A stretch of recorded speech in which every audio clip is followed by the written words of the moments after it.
ಎಲ್ಲರಿಗೂ ನಮಸ್ಕಾರ. GPSTR ಮತ್ತು HSTR 2026ರ ಶಿಕ್ಷಕರ ನೇಮಕಾತಿಗಾಗಿ ಇಂದಿನಿಂದ ನಾವು ಕಂಪ್ಲೀಟ್ ಪ್ರಿಪ್ರೇಷನ್ ಸೀರೀಸನ್ನು ಆರಂಭ ಮಾಡ್ತಾ ಇದ್ದೀವಿ. ಇದು ಕೇವಲ ರಿಕ್ರೂಟ್ಮೆಂಟ್ ಅಪ್ಡೇಟ್ ಸೀರೀಸ್ ಅಲ್ಲ, ಅಪ್ಲಿಕೇಶನ್ನಿಂದ ಪರೀಕ್ಷೆಯವರೆಗೆ ಹಂತ ಹಂತವಾಗಿ ಹೋಗುವಂಥ ಒಂದು ಕೋರ್ಸ್ ಪ್ಯಾಕೇಜ್ ರೀತಿಯಲ್ಲಿ ಇದನ್ನು ನಾನು ತಯಾರಿಸಿದ್ದೀನಿ. ಹಾಗಾಗಿ ಇಲ್ಲಿ ಗಮನಿಸಿ, ಇಲ್ಲಿ ಡೇ 1 ಪ್ರಿಪ್ರೇಷನ್ ಎಲ್ಲಿಂದ ಪ್ರಾರಂಭಿಸಬೇಕು, ನಮ್ಮ ನೋಟಿಫಿಕೇಷನಲ್ಲಿ ಏನೇನು ವಿಶೇಷ ಇದೆ ಅನ್ನೋದು ಕಂಪ್ಲೀಟ್ ಆದಂಥ ಒಂದು ಪ್ರಿಪ್ರೇಷನ್ ಸೀರೀಸನ್ನು ಇವತ್ತಿನಿಂದ ನಾವು ಪ್ರಾರಂಭ ಮಾಡ್ತೀವಿ. ಇಲ್ಲಿ ಗಮನಿಸಬೇಕು, ಇಂದಿನ ಒಂದು ಆಫೀಷಿಯಲ್ ಅಪ್ಡೇಟ್ ಮೊದಲನೇ ಮುಖ್ಯ ಮಾಹಿತಿ ಏನಂತಂದರೆ, CSL ಅಧಿಕೃತ ವೆಬ್ಸೈಟ್ನಲ್ಲಿ ಆನ್ಲೈನ್ ಅಪ್ಲಿಕೇಶನ್ 18 ಆಗಸ್ಟ್ 2026 ಸಂಜೆ 6 ಗಂಟೆ ನಂತರ ಲಭ್ಯವಾಗುತ್ತದೆ ಅಂಥೇಳಿ ಅಪ್ಡೇಟ್ ಕೊಟ್ಟಿದ್ದಾರೆ. ಅಂದರೆ ಇಂದಿನಿಂದ 6 ಗಂಟೆ ನಂತರ ಅಪ್ಲಿಕೇಶನ್ ಹಾಕಲಿಕ್ಕೆ ಪ್ರಾರಂಭ ಆಗುತ್ತೆ. ಇನ್ನೊಂದು ಮುಖ್ಯ ಬದಲಾವಣೆ ಏನು ಗೊತ್ತೇನೋ, ಹಳೆಯ ಇದರಲ್ಲಿ ಹಳೆಯ ನೋಟಿಫಿಕೇಷನಲ್ಲಿ 7 ಸೆಪ್ಟೆಂಬರ್ ಲಾಸ್ಟ್ ಡೇಟ್ ಅಂತ ಇತ್ತು. ಈಗ ಆಫೀಷಿಯಲ್ ಅಪ್ಡೇಟ್ ಪ್ರಕಾರ ಲಾಸ್ಟ್ ಡೇಟ್ 15 ಸೆಪ್ಟೆಂಬರ್ 2026 ಅಂಥೇಳಿ ವಿಸ್ತರಣೆ ಮಾಡಿದ್ದಾರೆ. ಅದನ್ನು ಒಂದು ಸಲ ನೀವು ಡೌನ್ಲೋಡ್ ಮಾಡಿಕೊಂಡು ಅದನ್ನು ಖಚಿತಪಡಿಸ್ಕೊಳ್ಬೇಕು. ಇನ್ನು ಇದರಲ್ಲಿ ಪ್ರಮುಖವಾಗಿ ಮೊದಲು ಈ ತಪ್ಪನ್ನು ನೀವು ಮಾಡೋಕ್ಕೆ ಹೋಗಬೇಡ್ರಿ. ಏನದು, ಅಪ್ಲಿಕೇಶನ್ ಓಪನ್ ಆಯಿತು ಅಂದ ತಕ್ಷಣ ಡಿಟೇಲ್ ಫಿಲ್ ಮಾಡೋಕ್ಕೂ ಹೋಗಬೇಡ್ರಿ. ಮೊದಲು ನಾನು ಯಾವ ಪೋಸ್ಟಿಗೆ ಎಲಿಜಿಬಲ್ ಇದ್ದೀನಿ, ನನ್ನ ಸಬ್ಜೆಕ್ಟ್ ಯಾವುದು, ಯಾವ ಡಿಸ್ಟಿಕ್ ಅಥವಾ ಡಿವಿಷನ್ಗೆ ಅಪ್ಲೈ ಮಾಡಬೇಕು, ರಿಸರ್ವೇಷನ್ ಹೇಗೆ ಅಪ್ಲಿಕೇಬಲ್ ಇದೆ ಅನ್ನೋದನ್ನು ಕನ್ಫರ್ಮ್ ಮಾಡ್ಕೊಳ್ಬೇಕು. ಅದಕ್ಕೆ ಇಲ್ಲಿ ಮೊದಲು ಪರಿಶೀಲನೆ ಮಾಡಬೇಕು, ನಂತರ ಮಾತ್ರ ಅಪ್ಲಿಕೇಶನ್ ಹಾಕಲಿಕ್ಕೆ ಮುಂದಾಗಬೇಕು. ಇದರ ಪ್ರಕಾರ ನೀವು ಪ್ಲ್ಯಾನ್ ರೆಡಿ ಮಾಡ್ಕೊಳ್ಬೇಕು. ಅದಕ್ಕೆ ಸಂಬಂಧಪಟ್ಟಂಥ ಡಾಕ್ಯುಮೆಂಟ್ನ ತಯಾರಿಸಿಟ್ಕೊಳ್ಬೇಕು. ಹೀಗೆ ನಾವು ಏನಂತಂದರೆ ಒಂದು ಪ್ಲ್ಯಾನ್, ಯಾಕಂತಂದರೆ ಇದು ಪ್ರಿಪ್ರೇಷನ್, ಇದು ಎಕ್ಸಾಮ್ ಪ್ರಿಪ್ರೇಷನ್ ಇದೆ. ಈಗ ಕೇಡರನ್ನು ಹೇಗೆ ಗುರುತಿಸೋದು ಅಂತ ನೋಡೋಣ. ರಿಕ್ರೂಟ್ಮೆಂಟ್ನಲ್ಲಿರುವಂಥ ಮುಖ್ಯ ಕೇಡರ್ಸ್, ಈ ರಿಕ್ರೂಟ್ಮೆಂಟ್ನಲ್ಲಿ PST ಅಂತ ಹೇಳಿದೆ, GPT, CST, high school assistant teacher AM, PE grade 1 ಮತ್ತು PE ಗ್ರೇಡ್ 2 ಹುದ್ದೆಗಳು ಬರ್ತಾವೆ. ಇದು ನಾವೇನು ಮಾಡಬೇಕು, ನಿಮ್ಮ ಕ್ವಾಲಿಫಿಕೇಷನ್ಗೆ ಸರಿಯಾದ ಕೇಡರ್ ಯಾವುದು ಅಂಥೇಳಿ ಮೊದಲು ಅದನ್ನು ಗುರುತಿಸ್ಕೊಳ್ಬೇಕು. PST 1 to 5th ಕ್ಲಾಸಿಗೆ ಇದ್ದದ್ದು, GPT 6 to 8th class, CST 1 to 8th class, high school AM ಮತ್ತು PE ಗ್ರೇಡ್ ಮತ್ತು ಗ್ರೇಡ್ 2. ಆದರೆ ಎಲ್ಲರಿಗೂ ಎಲ್ಲ ಪೋಸ್ಟ್ ಅಪ್ಲೈ ಆಗೋದಿಲ್ಲ. ನಿಮ್ಮ ಕ್ವಾಲಿಫಿಕೇಷನ್, ಸಬ್ಜೆಕ್ಟ್ ಮತ್ತು ಮೀಡಿಯಮ್ಗೆ ಸರಿಯಾದಂಥ ಕೇಡರನ್ನು ಮೊದಲು ನೀವು ಗುರುತಿಸ್ಕೊಳ್ಬೇಕು. ಹೀಗೆ ಒಂದು ಪ್ಲ್ಯಾನ್ ನಿಮ್ಮ ತಯಾರಿ ಆಗಬೇಕು. ನಂತರ ಅಪ್ಲಿಕೇಶನ್ಗೂ ಮೊದಲು ನಾವು 5 ಅಂಶಗಳನ್ನು ಚೆಕ್ ಮಾಡ್ಕೊಳ್ಬೇಕು. 5 ಚೆಕ್ಸ್ ಅಂಥೇಳಿ ಬರ್ತೀವಿ. ಏನು, ಎಜುಕೇಷನ್ ಕ್ವಾಲಿಫಿಕೇಷನ್ ಮೊದಲು ಆಫೀಸಿಯಲ್ ಇನ್ಸ್ಟ್ರಕ್ಷನ್ನಲ್ಲಿ ಕ್ಯಾಂಡಿಡೇಟ್ಸ್ ಮೊದಲು ಸಂಬಂಧಿತ ನೋಟಿಫಿಕೇಶನ್ ಓದಿ ಅರ್ಥ ಮಾಡಿಕೊಳ್ಬೇಕು ಅಂತ ಹೇಳಿದ್ದಾರೆ. ನೀವು ನೋಟಿಫಿಕೇಶನ್ ನೋಡ್ರಿ ಅದನ್ನು ಗೊತ್ತಾಗತ್ತೆ. ಅದರಲ್ಲಿ ಎಜುಕೇಷನ್ ಕ್ವಾಲಿಫಿಕೇಷನ್ ಬಗ್ಗೆ, ಏಜ್ ಲಿಮಿಟ್ ಬಗ್ಗೆ, reservation, subject medium eligibility, district ಮತ್ತು ಡಿವಿಷನ್ ವೇಕೆನ್ಸಿ, ಇವೆಲ್ಲವೂ ಏನಂತಂದ್ರೆ ನಾವು ಈ 5 ಚೆಕ್ಸ್ ಮಾಡದೆ ಅಪ್ಲೈ ಮಾಡಬಾರ್ದು. ಇವೆಲ್ಲ ಮೊದಲು ನೀವು ಚೆಕ್ ಮಾಡ್ಕೊಳ್ಬೇಕು. ಹಾಗಾಗಿ ಆಫೀಷಿಯಲ್ ನೋಟಿಫಿಕೇಷನ್ ಓದಿ ಅದನ್ನು ಮೊದಲು ಅರ್ಥ ಮಾಡ್ಕೊಳ್ಬೇಕು. ನೆಕ್ಸ್ಟ್ ಬರೋದು ಒನ್ ಟೈಮ್ ರಿಜಿಸ್ಟ್ರೇಷನ್ ಇದೆ. ಅಪ್ಲಿಕೇಶನ್ ಪ್ರೊಸೆಸ್ ಇವತ್ತು ಪ್ರಾರಂಭ ಆಗುತ್ತೆ.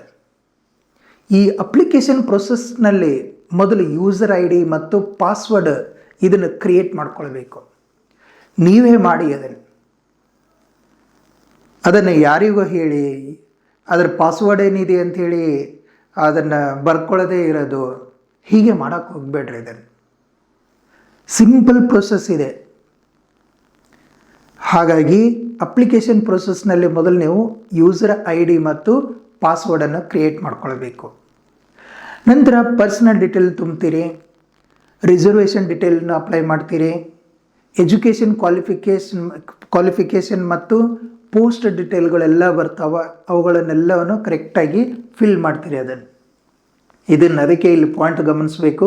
ಯೂಸರ್ ID, ಪಾಸ್ವರ್ಡ್, ಲಾಗಿನ್ ಆಗ್ತೀರಿ, ಪರ್ಸನಲ್ ಡೀಟೇಲ್ಸ್ನ ಭರ್ತಿ ಮಾಡಬೇಕು, ರಿಸರ್ವೇಷನ್, ಎಜುಕೇಷನ್ ಮತ್ತು ಪೋಸ್ಟ್ ಡೀಟೇಲ್ಸ್ ಬಗ್ಗೆ ಅರ್ಜಿಯಲ್ಲಿ ಕೊಡುವಂಥ ಮಾಹಿತಿ ಮುಂದಿನ ಎಲ್ಲ ಹಂತಗಳಲ್ಲೂ ಬಳಸಲಾಗತ್ತೆ. ಹಾಗಾಗಿ ಇಲ್ಲಿ ಒಂದು ಸ್ಪೆಲ್ಲಿಂಗ್ ಮಿಸ್ಟೇಕ್ ಕೂಡ ಮುಂದೆ ನಿಮಗೆ ದೊಡ್ಡ ಸಮಸ್ಯೆಯನ್ನು ಉಂಟು ಮಾಡಬಹುದು. ಅದಕ್ಕೆ ಅರ್ಜಿ ಭರ್ತಿ ಮಾಡುವಾಗ ನಾವು spelling, date of birth, category, marks ಇವು ತುಂಬ ಎಚ್ಚರಿಕೆಯಿಂದ ಭರ್ತಿ ಮಾಡಬೇಕು. ಈ ಅಂಶವನ್ನು ನೀವು ನೆನಪಿಟ್ಕೊಳ್ಬೇಕು. ಇನ್ನು ಒಂದು ಎಕ್ಸಾಂಪಲ್ ಮೂಲಕ ಹೇಳಬೇಕು ಅಂತಂದರೆ HSTR ಕಲಬುರಗಿ ಡಿವಿಷನ್ 20% RPC ಅಂಥೇಳಿ ಇದೆ. ನಮ್ಮ ನೋಟಿಫಿಕೇಷನಲ್ಲಿ ಕೊಟ್ಟಿದ್ದಾರೆ. ನೋಟಿಫಿಕೇಷನ್ ಒಂದು ಸಲ ಅರ್ಥ ಮಾಡ್ಕೊಳ್ಳೋಣ, ಬಟ್ ಎಲ್ಲರೂ ಒಂದೇ ಸಲ ತಿಳ್ಕೊಳ್ಳಿಕ್ಕೆ ಹೋಗಬೇಡ್ರಿ. ಅದಕ್ಕಾಗಿ ಇದ್ರ ಬಗ್ಗೆ ಹೇಗೆ ಪ್ರಿಪ್ರೇಷನ್ ಮಾಡಬೇಕು, ನೋಟಿಫಿಕೇಷನ್ ಓದಿಕೊಳ್ಳುವಂಥ ವಿಧಾನ, ಆಮೇಲೆ ಪ್ರಿಪ್ರೇಷನ್ ಸ್ಟ್ರಾಟಜಿ ಏನಿದೆ ಅನ್ನೋದನ್ನೇ ನಾನು ಇದನ್ನು ಸೀರೀಸಾಗಿ ಪ್ರಾರಂಭ ಮಾಡ್ತಾ ಇರೋದು.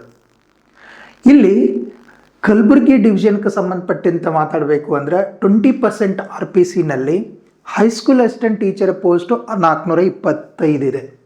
PE grade 1 63 ಪೋಸ್ಟ್ಗಳದಾವೆ. ಟೋಟಲ್ 488 ಪೋಸ್ಟ್ಗಳು ನಮಗೆ RPCನಲ್ಲಿ ಇಲ್ಲಿ ಸಿಗ್ತಾವೆ. ಇದು ಕಲಬುರಗಿ ಡಿವಿಷನ್ಗೆ ಸಂಬಂಧಪಟ್ಟದ್ದು ನಾವು ಮಾತಾಡಿದ್ದು. ಇದು 20% RPC ನೋಟಿಫಿಕೇಷನ್ನಲ್ಲಿ ಕೊಟ್ಟಿರುವಂಥ ಮಾಹಿತಿ. ಇದನ್ನು 80% ಲೋಕಲ್ ಕೇಡರ್ ನೋಟಿಫಿಕೇಷನ್ ಜೊತೆಗೆ ಮಿಕ್ಸ್ ಮಾಡಬಾರ್ದು ಇದೆ. ಇನ್ನು ಇದ್ರಾಗ 80%ಗೆ ಹೇಳಬೇಕು ಅಂತಂದರೆ 80% ಲೋಕಲ್ ಕೇಡರ್ಗೆ ಒಂದು ಎಕ್ಸಾಂಪಲ್ ಮೂಲಕ ಹೇಳ್ತಾ ಇದ್ದೇನೆ. ನಾಳೆ ನೋಟಿಫಿಕೇಷನ್ಗೆ ಅಂದರೆ ನೆಕ್ಸ್ಟ್ ಕ್ಲಾಸ್ನಲ್ಲಿ ನೋಟಿಫಿಕೇಷನ್ ಬಗ್ಗೆ ಮಾತಾಡುವಾಗ ಇದ್ರ ಬಗ್ಗೆ ಡಿಟೇಲ್ ಆಗಿ ಮಾಹಿತಿಯನ್ನು ಹೇಳಿಕೊಡ್ತೇನೆ. 80% ಲೋಕಲ್ ಕೇಡರ್ ನೋಟಿಫಿಕೇಷನ್ ಪ್ರತ್ಯೇಕ ಆಗಿದೆ ಇದಕ್ಕೆ. ಅದರಲ್ಲಿ ಹೈಸ್ಕೂಲ್ ಟೀಚರ್ ಅಂದರೆ ಹೈಸ್ಕೂಲ್ ಅಸಿಸ್ಟೆಂಟ್ ಟೀಚರ್ ಪೋಸ್ಟು 1789 ಅದಾವ.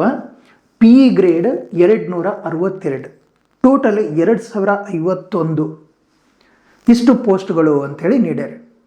ಅಭ್ಯರ್ಥಿ ತನ್ನ ಕೆಟಗರಿ ಮತ್ತು ಲೋಕಲ್ ಕೇಡರ್ ಎಲಿಜಿಬಿಲಿಟಿ ಆಧಾರವಾಗಿ ನೋಟಿಫಿಕೇಷನ್ನು ಓದಬೇಕು.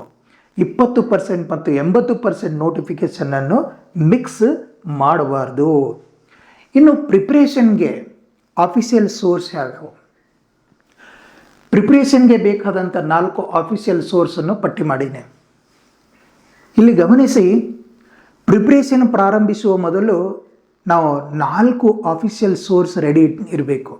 ಇವುಗಳನ್ನು ರೆಡಿ ಇಟ್ಕೊಳ್ಬೇಕು. ಒಂದು ನೋಟಿಫಿಕೇಷನ್ ಕಾಪಿ ಪ್ರಿಂಟ್ಔಟ್ ತೆಗೆದಿಟ್ಕೊಳ್ರಿ. ಇದನ್ನು ಡೌನ್ಲೋಡ್ ಮಾಡಿ ಪ್ರಿಂಟ್ಔಟ್ ತೆಗೆದಿಟ್ಕೊಳ್ರಿ. ಆಮೇಲೆ ಸಿಲೆಬಸ್, ಆಫೀಷಿಯಲ್ ಸಿಲೆಬಸ್ ಯಾವುದೋ ವಾಟ್ಸಪ್ನಲ್ಲಿ ಬಂದಿದ್ದು, ಯಾವುದೋ ಟೆಲಿಗ್ರಾಮ್ನಲ್ಲಿ ಬಂದಿದ್ದು ಅದನ್ನು ಬೇಡ. ಆಫೀಷಿಯಲ್ ಸೋರ್ಸ್ ಇದೆ. ಇದ್ರ ಲಿಂಕ್ನೂ ಸಹ ನಾನು ಡಿಸ್ಕ್ರಿಪ್ಷನ್ ಇದರಲ್ಲಿ ಕೊಟ್ಟಿರ್ತೀನಿ. ಆಮೇಲೆ ಪ್ರೀವಿಯಸ್ ಇಯರ್ ಪೇಪರ್ಸ್ ಮತ್ತು ರೆಫರೆನ್ಸ್ ಬುಕ್ಸ್ ಇವು ನಿಂಬಲ್ಲಿ ಇರಬೇಕು. ವಾಟ್ಸಪ್ ಫಾರ್ವರ್ಡ್ ಮಾಡಿದ್ದು, ರ್ಯಾಂಡಮ್ ಯೂಟ್ಯೂಬ್ ಕಾಮೆಂಟ್ ಆಧಾರವಾಗಿ ಇಟ್ಕೊಂಡು ನೀವು ಡಿಸಿಷನ್ ತೆಗೆದುಕೊಳ್ಬಾರ್ದು. ಅದಕ್ಕೆ ಇವು ಆಫೀಷಿಯಲ್ ಸೋರ್ಸ್ ವೆರಿ ಇಂಪಾರ್ಟೆಂಟ್ ನಮಗೆ. ಇನ್ನು ಸಿಲೆಬಸ್ ಫಸ್ಟ್ ಅಪ್ಪ ನಮಗೆ ಯಾವಾಗಲೂ ಸಿಲೆಬಸ್ ನೋಡದೆ ಓದಬೇಡಿ. ಬುಕ್ಸ್ ಮೊದಲಲ್ಲ, ಸಿಲೆಬಸ್ ಮೊದಲು. ನಮ್ಮ ಅಭ್ಯರ್ಥಿಗಳು ಮಾಡೋದು ಏನಂತಂದರೆ ಫಸ್ಟು ಬುಕ್ಸನ್ನು ಖರೀದಿ ಮಾಡಲಿಕ್ಕೆ ಹೋಗ್ತಾರೆ. ಹಂಗಲ್ಲ, ಅದು ಓದೋದು ಎಲ್ಲಿಂದ ಪ್ರಾರಂಭಿಸಬೇಕಂದ್ರೆ ಸಿಲೆಬಸ್ನಿಂದ ಪ್ರಾರಂಭಿಸಬೇಕು. ಬುಕ್ ಮೊದಲಲ್ಲ, ಕೋಚಿಂಗ್ ನೋಟ್ಸ್ ಮೊದಲು ಅಲ್ಲ, ಮೊದಲು ಆಫೀಷಿಯಲ್ ಸಿಲೆಬಸ್ ಅದನ್ನು ಕರೆಕ್ಟಾಗಿ ಓದ್ಕೊಳ್ಬೇಕು. ಅದರಲ್ಲಿ general knowledge, Kannada, English, education psychology ಮತ್ತು ಮೆಂಟಲ್ ಆಪ್ಟಿಟ್ಯೂಡ್ ತರಹದ ಏರಿಯಾಗಳು ಬರ್ತಾವೆ. ಅದನ್ನು ಗಮನಿಸಬೇಕು. ಇವುಗಳನ್ನು ಯಾವುದೇ ಕೋಚಿಂಗ್ ನೋಟ್ಸ್ ಆಗಲಿ ಇಂಥವೆಲ್ಲವೂ ನಂತರ ಬೇಕಾದ್ರೆ ರೆಫರೆನ್ಸ್ ಮಾಡಿರಿ. ಬಟ್ ನಿಮ್ಮ ಸಿಲೆಬಸ್ ನಿಮ್ಮ ಓದೋದು ಪ್ರಾರಂಭ ಆಗೋದು ಎಲ್ಲಿಂದ? ಸಿಲೆಬಸ್ಸಿಂದ ಸ್ಟಾರ್ಟ್ ಆಗಬೇಕು. ಹಾಗಾಗಿ ಎಲ್ಲಿಂದ ಓದೋಕ್ಕೆ ಪ್ರಾರಂಭ ಮಾಡಬೇಕು? ಸಿಲೆಬಸ್ನಿಂದ. ಇವತ್ತು ಸಿಲೆಬಸ್ಸನ್ನು ಡೌನ್ಲೋಡ್ ಮಾಡ್ಕೊಂಡು ಅದನ್ನು ಒಂದು ಬಾರಿ ಓದ್ಕೊಂಡು ಬಿಡ್ರಿ ಅದನ್ನು, ಅವಾಗ ನಮಗೊಂದು ಐಡಿಯಾ ಸಿಗುತ್ತೆ. ನೆಕ್ಸ್ಟ್ ವೆರಿ ಇಂಪಾರ್ಟೆಂಟ್, ಕಾಂಪಿಟೇಟರ್ ಒಬ್ಬ ಸಕ್ಸಸ್ ಕಾಂಪಿಟೇಟರ್ ಏನು ಮಾಡ್ತಾರೆ ಅಂತಂದರೆ 3 ನೋಟ್ಬುಕ್ ಸ್ಟ್ರಾಟಜಿ ಅಂಥೇಳಿ ಯೂಸ್ ಮಾಡ್ತಾರೆ. ಹಿಂದಿನಿಂದ 3 ನೋಟ್ಬುಕ್ ಇಟ್ಕೊಳ್ರಿ. ನಾವು ಅದಕ್ಕೆ ಬೇಕಾದ್ರೆ ಹೆಡ್ಡಿಂಗ್ ಏನು ಕೊಡ್ರಿ? 3 ನೋಟ್ಬುಕ್ ಸ್ಟ್ರಾಟಜಿ. ಒಂದು concept notebook, concept book, short notes ಎಲ್ಲನೂ ಬರೆಯೋದಲ್ಲ ಅದರಲ್ಲಿ. ಒಂದು ಕಾನ್ಸೆಪ್ಟ್ ಬುಕ್, ಶಾರ್ಟ್ ನೋಟ್ಸ್. ಎರಡನೇದು ಪ್ರಾಕ್ಟೀಸ್ ಬುಕ್, ಅದರಲ್ಲಿ MCQ ಪ್ಲಸ್ PYQ ಇವು ಇರೋದು. ಮೂರನೇದು ಮಿಸ್ಟೇಕ್ ಬುಕ್, ವೆರಿ ಇಂಪಾರ್ಟೆಂಟ್ ಇದು. ಮೂರನೇದು ಹೇಳ್ತಾ ಇರೋದು ಯಾವುದು? Mistake book. ತಪ್ಪಾದ ಪ್ರಶ್ನೆ, ಯಾಕೆ ತಪ್ಪಾಯಿತು, ಸರಿಯಾದ ಕಾನ್ಸೆಪ್ಟ್ ಬರೆಯಲು ಇದು ಹೆಲ್ಪ್ ಆಗುತ್ತೆ ನಿಮಗೆ. ಯಾವುದು? ಮೂರನೇದು ಮಿಸ್ಟೇಕ್ ಬುಕ್, ರಾಂಗ್ ಕರೆಕ್ಟ್. ಅಂದರೆ ಇದಕ್ಕೆ ಯಾಕೆ ತಪ್ಪಾಯಿತು ನಾನು ಬಿಡಿಸ್ತಾ ಇರೋದು, ಸರಿಯಾದ ಕಾನ್ಸೆಪ್ಟ್ ಏನು ಅನ್ನೋದು ಬರೀಲಿಕ್ಕೆ ಈ ಬುಕ್ ಇಂಪಾರ್ಟೆಂಟ್. ಈ ಮಿಸ್ಟೇಕ್ ಬುಕ್ ಅನ್ನೋದು ಅಥವಾ ಎರರ್ ಬುಕ್ ಅಂತ ಅನ್ನೋದು ನಮಗೆ ರಿವಿಷನ್ ಮಾಡೋದಕ್ಕೆ, ಕಂಪ್ಲೀಟ್ ಆದಂಥ ರಿವಿಷನ್ಗೆ ನೆನಪಿಟ್ಕೊಳ್ಳಿಕ್ಕೆ ವೆರಿ ಇಂಪಾರ್ಟೆಂಟ್. ಇದು ಬಹಳ ಸಹಾಯ ಮಾಡುತ್ತೆ. ಹಾಗಾಗಿ ಎಕ್ಸಾಮ್ ಹತ್ತಿರ ಬಂದಾಗ ಮಿಸ್ಟೇಕ್ ಬುಕ್ ಅತ್ಯಂತ ಉಪಯೋಗ ಆಗುತ್ತೆ ನಿಮಗೆ. ಎಲ್ಲವನ್ನ ನೆನಪು ಮಾಡಿ ಕೊಟ್ಟು ಬಿಡುತ್ತದೆ. ಅದಕ್ಕೆ ಈ 3 ನೋಟ್ಬುಕ್ ಸ್ಟ್ರಾಟಜಿಯನ್ನು ನೀವು ಗಮನಿಸಬೇಕು. ಇನ್ನೊಂದು ಪ್ರಿವಿಯಸ್ ಪೇಪರ್ ಮೆಥಡ್ ಅನ್ನೋದು ಇಲ್ಲಿ ನಾನು ಪಟ್ಟಿ ಮಾಡಿದ್ದು. PYQ ಪರೀಕ್ಷೆಯ ದಿಕ್ಕು, ಇದು ಪರೀಕ್ಷೆಯ ದಿಕ್ಕು. ಇದು ಪ್ರಿವಿಯಸ್ ಇಯರ್ ಕ್ವಶನ್ ಪೇಪರ್ ಅಂದರೆ ಪರೀಕ್ಷೆ ಒಂದು ದಿಕ್ಕು. ಮೊದಲ ದಿನ ಮಾರ್ಕ್ಸ್ಗಾಗಿ ಸಾಲ್ವ್ ಮಾಡಬೇಡಿ. ಇಲ್ಲಿ ಹೇಳಿರುವಂಥ ಅಂಶಗಳನ್ನು ಗಮನಿಸಬೇಕು. ಮೊದಲ ದಿನ ಮಾರ್ಕ್ಸ್ಗಾಗಿ ಸಾಲ್ವ್ ಮಾಡಬೇಡಿ, ಅದನ್ನು ನಿಮ್ಮ ಕರೆಂಟ್ ಲೆವೆಲ್ ತಿಳಿದುಕೊಳ್ಳಲು ಸಾಲ್ವ್ ಮಾಡಿ. ಯಾವ ಟಾಪಿಕ್ ವೀಕ್ ಇದೆ ಅನ್ನೋದನ್ನು ಮಿಸ್ಟೇಕ್ ಬುಕ್ನಲ್ಲಿ ಬರೆಯಿರಿ. ಇದು ನೀವು ಗಮನಿಸಬೇಕಾಗಿದ್ದು. ಇಲ್ಲಿ ಮೊದಲೇನೋ ಪೇಪರ್ ಸಾಲ್ವ್ ಮಾಡಿ, ಮಾರ್ಕ್ಸ್ಗಾಗಿ ಅಲ್ಲ, ನಿಮ್ಮ ಕರೆಂಟ್ ಲೆವೆಲ್ ತಿಳಿದುಕೊಳ್ಳಲ್ಲದು. ತಪ್ಪು ಪ್ರಶ್ನೆಗಳನ್ನು ಮಿಸ್ಟೇಕ್ ಬುಕ್ನಲ್ಲಿ ಏನಂತಂದ್ರೆ ಹಾಕಬೇಕು ನೀವು.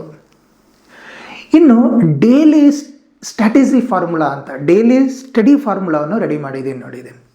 ಡೈಲಿ ಸ್ಟಡಿ ಫಾರ್ಮುಲಾ ರೆಡಿ ಮಾಡಿದ್ದೀನಿ. ಇದು ಪ್ರಿಪ್ರೇಷನ್ ರೆಕಮೆಂಡೇಶನ್, ಆಫಿಷಿಯಲ್ ರೂಲ್ ಅಲ್ಲ.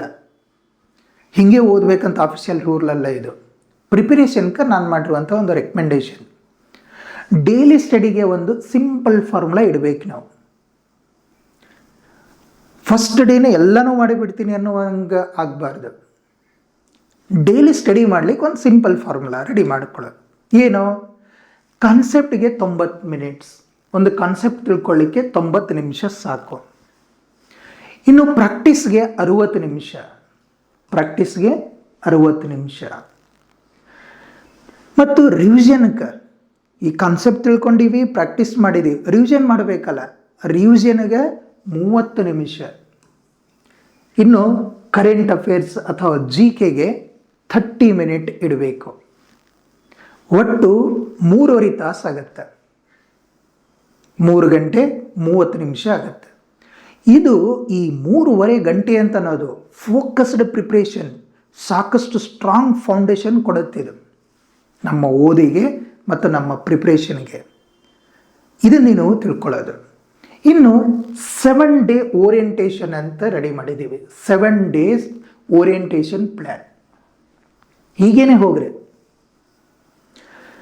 ಡೇ ಫಸ್ಟ್ ಅಂದ್ರೆ ಮೊದಲು 7 ದಿನ ನಾವು ಓರಿಯೆಂಟೇಷನ್ ವೀಕ್ ಅಂಥೇಳಿ ತೆಗೆದುಕೊಳ್ಳೋಣ.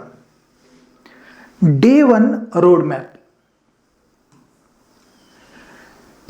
Day 2 notification, day 3 eligibility, day 4 document plus application, day 5 GPSTR syllabus or PSTR syllabus. ನಿಮ್ಗೆ ಯಾವುದು ಸೂಕ್ತ ಇರುತ್ತೆ ಅದನ್ನು ಆಯ್ಕೆ ಮಾಡ್ಕೊಳ್ತೀರಿ. Day 6 HSTR syllabus day 7 PYQ diagnostic test ಹೀಗೆ ರೆಡಿ ಮಾಡ್ಕೊಳ್ಬೇಕು. ಇದು 7 ಡೇ ಓರಿಯೆಂಟೇಷನ್ಗೆ. ಇನ್ನು ನೀವು ಇವತ್ತೇನು ಮಾಡಬೇಕು, ಟುಡೇಸ್ ಹೋಮ್ವರ್ಕ್ ನೀವು ಇವತ್ತೇನು ಮಾಡಬೇಕು, ನನ್ನ ಟಾರ್ಗೆಟ್ ಪೋಸ್ಟ್ ಯಾವುದಂತ ಬರೀಬೇಕು. ಟಾರ್ಗೆಟ್ ಪೋಸ್ಟ್ ಬರೀರಿ, ರಿಲೆವೆಂಟ್ ನೋಟಿಫಿಕೇಷನ್ ಸೇವ್ ಮಾಡ್ಕೊಳ್ರಿ, ಆಫೀಷಿಯಲ್ ಸಿಲೆಬಸ್ ಡೌನ್ಲೋಡ್ ಮಾಡ್ಕೊಳ್ಬೇಕು, ಆಫೀಷಿಯಲ್ ವೆಬ್ಸೈಟ್ಗೆ ಹೋಗಿ ಆ ಸಿಲೆಬಸ್ಸನ್ನು ಡೌನ್ಲೋಡ್ ಮಾಡ್ಕೊಳ್ಬೇಕು. 1 ಇಯರ್ ಏನಂತಂದರೆ 1 ಪ್ರಿವಿಯಸ್ ಇಯರ್ ಪೇಪರನ್ನು ಡೌನ್ಲೋಡ್ ಮಾಡಿರಿ, 3 ನೋಟ್ಬುಕ್ ರೆಡಿ ಮಾಡಿಟ್ಕೊಳ್ರಿ, ಡೈಲಿ ಸ್ಟಡಿ ಟೈಮಿಂಗ್ ಫಿಕ್ಸ್ ಮಾಡಿರಿ. ಇನ್ನೊಂದು ಬರೀ ಕೇಳಿ, ಟಾರ್ಗೆಟ್ ಪೋಸ್ಟ್ ಬರೀರಿ, ರಿಲೆವೆಂಟ್ ನೋಟಿಫಿಕೇಷನ್ ಸೇವ್ ಮಾಡ್ಕೊಳ್ರಿ, ಆಫೀಷಿಯಲ್ ಸಿಲೆಬಸ್ಸನ್ನು ಡೌನ್ಲೋಡ್ ಮಾಡ್ಕೊಳ್ಬೇಕು, ಪ್ರಿವಿಯಸ್ ಪೇಪರನ್ನು ಡೌನ್ಲೋಡ್ ಮಾಡ್ಕೊಳ್ರಿ, 3 ನೋಟ್ಬುಕ್ಕನ್ನು ಸಿದ್ಧಪಡಿಸ್ಕೊಳ್ಬೇಕು ಇವತ್ತು. ಆಮೇಲೆ ಡೈಲಿ ಸ್ಟಡಿ ಟೈಮಿಂಗ್ ಫಿಕ್ಸ್ ಮಾಡಬೇಕು. ಡೈಲಿ ಸ್ಟಡಿ ಟೈಮನ್ನು ಫಿಕ್ಸ್ ಮಾಡೋದು. ಇನ್ನು ಮುಂದಿನ 7 ದಿನ ರುಟೀನ್ ಬ್ರೇಕ್ ಮಾಡದೇ ಓದಬೇಕು. ಅದನ್ನು ರುಟೀನ್ ಬ್ರೇಕ್ ಮಾಡಬಾರ್ದು. ಈ ಟೈಮಿಗೆ ಓದಬೇಕಾದ್ರೆ ಅದೇ ಟೈಮ್ನಲ್ಲಿ ಓದಬೇಕು. ಯಾವುದೇ ನೆಪ ಹೇಳಬಾರ್ದು, ಯಾಕಂದರೆ ಇದು ನಮ್ಮ ಭವಿಷ್ಯದ ಪ್ರಶ್ನೆ. ಇನ್ನು ಇವತ್ತಿನ ಒಂದು ವಿಡಿಯೋನ ಕ್ಲೋಸ್ ಮಾಡಬೇಕು. ಇಂದು ಚಾಪ್ಟರ್ ಓದಲು ಹೇಳ್ತಿಲ್ಲ, ಇವತ್ತು ಪ್ರಿಪ್ರೇಷನ್ ಫೌಂಡೇಶನ್ ಹಾಕಬೇಕು. ಫೌಂಡೇಶನ್ ಸ್ಟ್ರಾಂಗ್ ಆಗಬೇಕು. ನೋಟಿಫಿಕೇಷನ್ ಓದ್ಕೊಳ್ರಿ, ಪ್ಲ್ಯಾನ್ ಮಾಡಿ, ಪ್ರಾಕ್ಟೀಸ್ಗೆ ಸಿದ್ಧರಾಗಿ. ನಾಳೆ ಡೇ 2ನಲ್ಲಿ ನೋಟಿಫಿಕೇಷನನ್ನು ಸರಿಯಾಗಿ ಓದುವುದು ಹೇಗೆ ಅನ್ನೋದು ಲೈನ್ ಬೈ ಲೈನ್ ಸರಳವಾಗಿ ನೋಡೋಣ. ವಿಡಿಯೋ ವೀಕ್ಷಣೆ ಮಾಡೋದಕ್ಕಾಗಿ ತಮಗೆಲ್ಲರೂ ಧನ್ಯವಾದಗಳು. ನಿಮ್ಮ ಭವಿಷ್ಯ ಚೆನ್ನಾಗಿರಲಿ. ಮುಂಬರುವಂಥ ಪರೀಕ್ಷೆಯಲ್ಲಿ, ಮುಂಬರುವಂಥ ಈ ಕಾಂಪಿಟೇಟಿವ್ ಎಕ್ಸಾಮ್ನಲ್ಲಿ ನೀವೆಲ್ಲರೂ ಉತ್ತೀರ್ಣರಾಗ್ರಿ, ಒಳ್ಳೆಯ ಜಾಬನ್ನು ಗಿಟ್ಟಿಸ್ಕೊಳ್ಳಿ, ಒಳ್ಳೆಯ ಹುದ್ದೆ ನಿಮ್ಮದಾಗಲಿ ಅನ್ನುವಂಥ ಆಶಾಭಾವನೆಯೊಂದಿಗೆ ಮತ್ತೆ ನಾಳೆ ಭೇಟಿಯಾಗೋಣ. ನಮಸ್ಕಾರ.